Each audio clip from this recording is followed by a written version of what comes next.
I'm going to take my powder and I'm going to powder over to take the stick away and to, again, try to fill in those edges. Did you tell your model to close their eyes before you put the powder on? I surely hope so. Okay, that's a little tacky over there. I can see it. I can see it with the light shining on it. Wow, I got a lot of powder there. Woo, Nelly.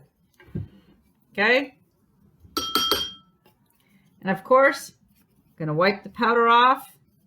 Oh my goodness. Look at that. La, la, la. It's looking good. So how many times am I going to do this with the prosthetic nose before I put the makeup on? 3 times, okay? So one more time, I'm going to take my Prosaid and fill in my edges, okay? Filling it in, singing my song because I'm so happy.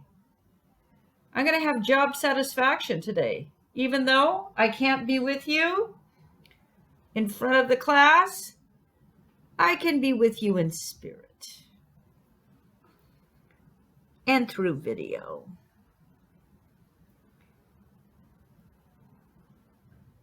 Okay, this is my last attempt, right? So I'm going to fill in every little spot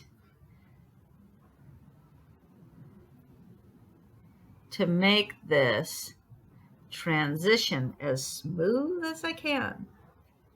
Okay?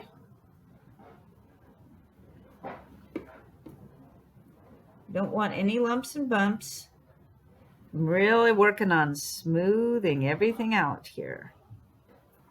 Okay, and if I've got too much, I'm going to come back in here with a dry Q-tip, take some of that away, because I don't want a big ridge. My objective is to get rid of the ridge. Okay, I left a little Q-tip there. Now, this is my last time with my blow dryer, okay? Bear with me, people.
Okay, it's time for my last powder, all right? So here I go, and I'm gonna really give it a good powder, okay? La, la, la.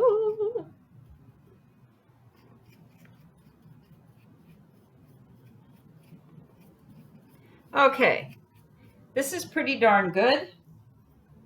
What you have to realize is when you are using the inexpensive prosthetics like this, the latex noses or latex wounds or whatever, you're going to have some seam transition, but your objective is to take out as much of the seam with your Prosaid and with your powder. That activity of layering that in will help take your edge away.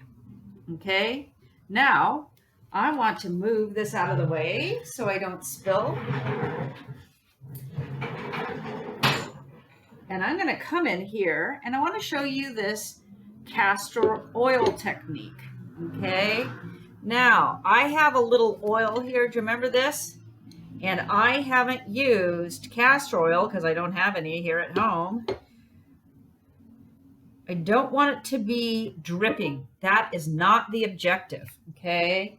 And as a matter of fact, one more time, I'm going to take this and brush off the excess, okay? So we are taking and we are gently, let me do this on the side that you can see. We are gently putting some oil on the top. Do you see how it changes the color of the nose a little bit? Okay, and what this does is it helps your makeup to adhere to the nose, because otherwise the makeup, the cream makeup, just kind of sits on the top of that.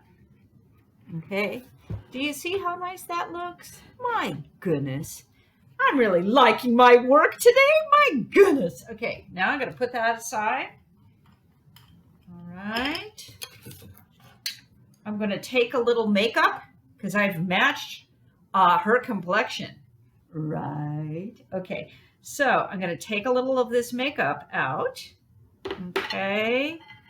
And I'm actually going to put it on the side of this plate like so. Do you see how I've done that? I don't have my handy dandy metal spatula, so I'm using my folding bone. Okay. And what I'm going to do, if I put it over here, can you see it? I think you can, right? And I'm going to turn this down a little bit more so you can see it. Okay, so do you remember how I will start it on my hand first to smooth out the consistency? And then I'm going to come in here and I'm going to hold my nose, not my nose, but this nose, and I'm going to start dotting on some of this makeup. Okay, there we go. And the great thing about the grease paint makeup, the Ben Nye, is that, again, it will help you fill in the gaps. Okay, so it takes a minute to cover this because it's a little wiggly, right? Especially since we don't have cotton in there. But you will see what's happening. Okay. Do you see how that transition is kind of disappearing, right? So I'm going to come back. Whoops, I need more of the makeup, right? Put it there on my side. I like to smooth it out a little bit instead of leave it in a clump, right?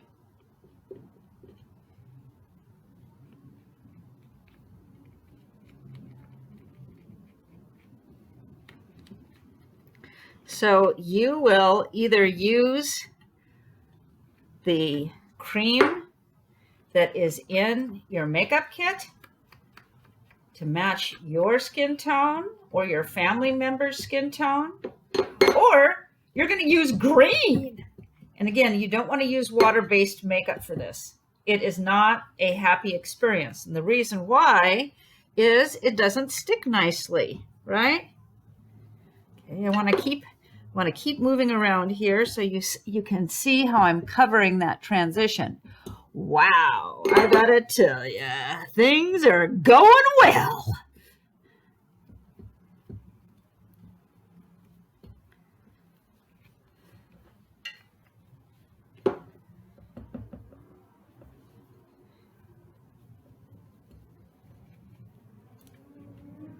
And I can just, I can literally lift this nose up and get this makeup underneath. And I want to explain to you, it's not exactly the same using the stone mold.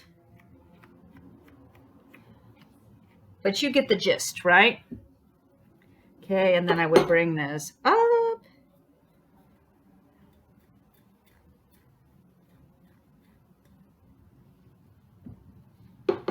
And if I'm trying to fill in the crevices, I can just put a little bit more cream makeup there. Okay, so that is basically your process on this. Okay, and then after you get the makeup on there, what you're going to do, and you make up your entire face. I'm not going to put makeup all over my stone mold. But what you do then is you'll come in with whatever powder that you have in your kit, and you're going to powder this. Okay?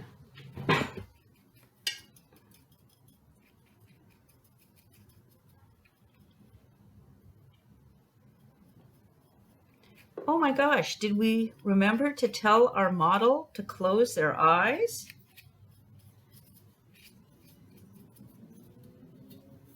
Okay, so that's pretty darn good, okay? Especially using just Pros-Aid, all right? It's a pretty good transition, okay? So what I would suggest is get this nose on and do a full face of makeup, whether it's a witch or, a green witch or your skin color, whatever your heart desires, okay? This is your time to have fun and play, all right? Oh my gosh, so fantastic. Okay, this is it for now. Oh, wait a minute. No, it's not. How do you get this off? You get this off with Bond Off, all right? This is the industry standard. And of course, whoops! Of course, I'm going to show you how to get this off before we stop the video. All right, I'm going to take this oil out of here. I put some Bond Off in my plate. And what I start to do to take this off is I'm going to work at an edge. Now, because we have not glued it down there, that's a great edge to work at, okay? And I'm going to try to gently rub over, I start with rubbing over the top of the prosthetic.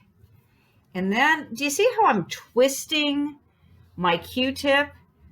What I do is with the Bond Off, I'm trying to loosen the edge of the Pros-Aid. Do you see how I've done that? And once you can get an edge loose, then you can start to gently lift it, lift and pull.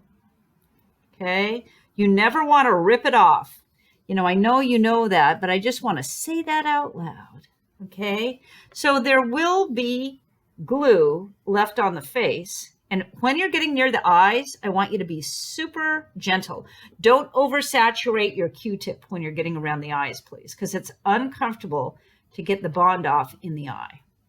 So I might abort the issue right there. I might put a little Bond Off up here so that can start kind of eating at that, right? And then I will come around here to the other side and start working at this side, okay? Ooh, this side's coming more easily. I must not have used as much Pros-Aid there, okay? There we go.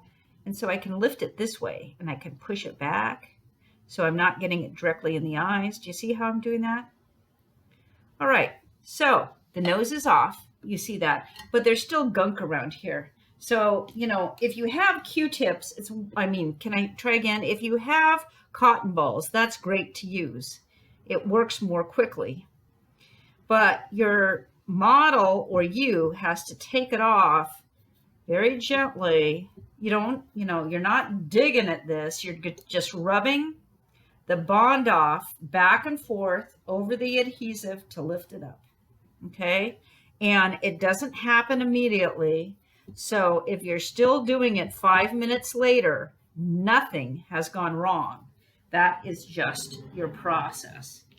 Then don't forget, people, as we talk about in class, you must have your model wash their face for 5 minutes, right? Did you forget that already? Not seeing me and you forgot about the washing of the face? But that's key. Okay, and they want to get all of this excess adhesive off. Okay, so that's it for your prosthetic. All right, we will go on next week with gelatin and wounds. but this gets you started.